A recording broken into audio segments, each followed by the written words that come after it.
welcome back to another informative video where we discuss things about saving, investing, stock market, and a lot of practical tips so you can use to improve your way of living. In today's video, I'm going to share with you some of the best and actually the advantages of living with your parents.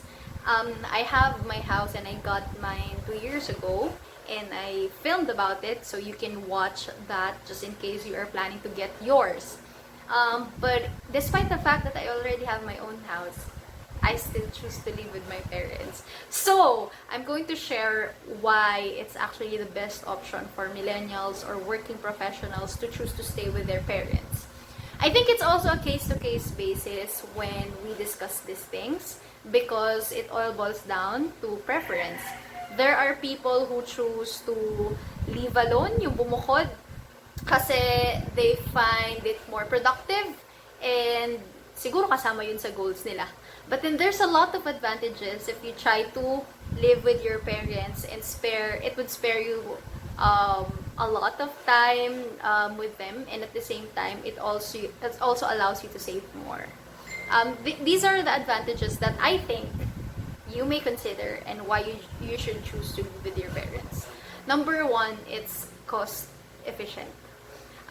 You share the same shelter, you share the same utilities, you share the same food.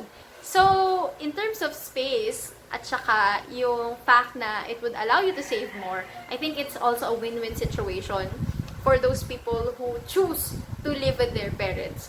Ako, kahit na minsan ayaw na nila sa akin dito, I still choose to stay here, kahit na 25 na ako, kasi laki na natitipid ko sa food. Mas nakakatipid kayo pag sama-sama kayong kumakain. And at the same time, yun nga, sa groceries, mas nakakatipid ka. Kasi, sama-sama kayo so you can share food. Second, it also allows you to have bonding times with your aging parents. Ako kasi, naniniwala ako kapag konti lang sa Pilipinas yung ang edad nasa ganito, nasa 20s or earlier late 20s, tapos ang mga magulang ay bata pa. Karamihan sa atin ang mga magulang natin aging na. So, get that opportunity to bond with your parents, to get to know them better, spoil them, splurge on some material things that they like. Kasi you'll never know what will happen, right?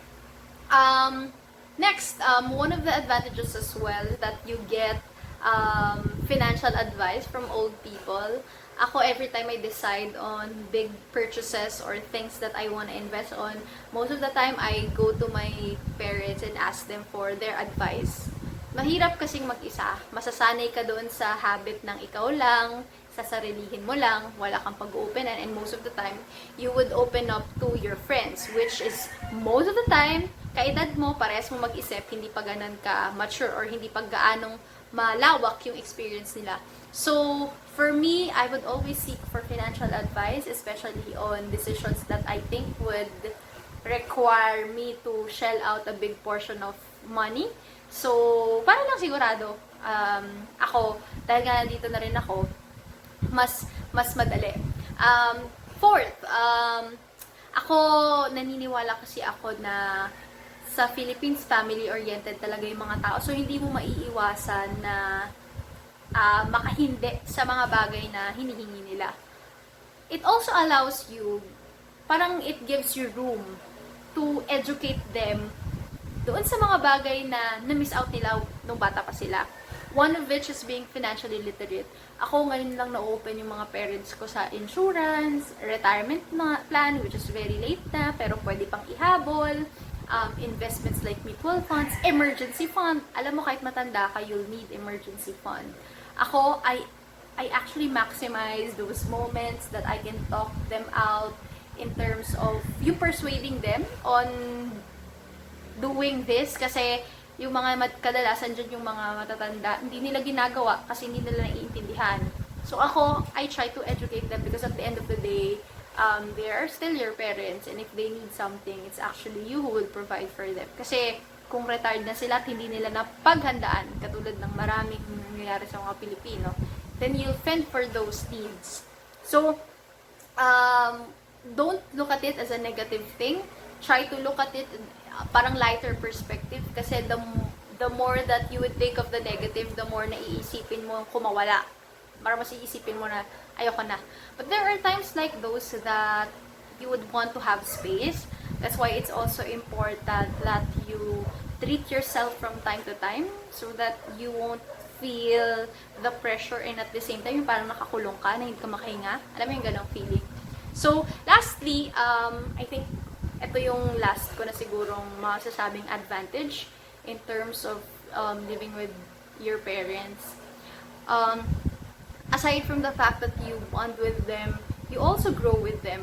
Alam mo yon, I still consider that as an advantage because if you grew up in a family wherein your parents are OFWs, they did not see you grow. So maybe use that room or opportunity while you're staying with them.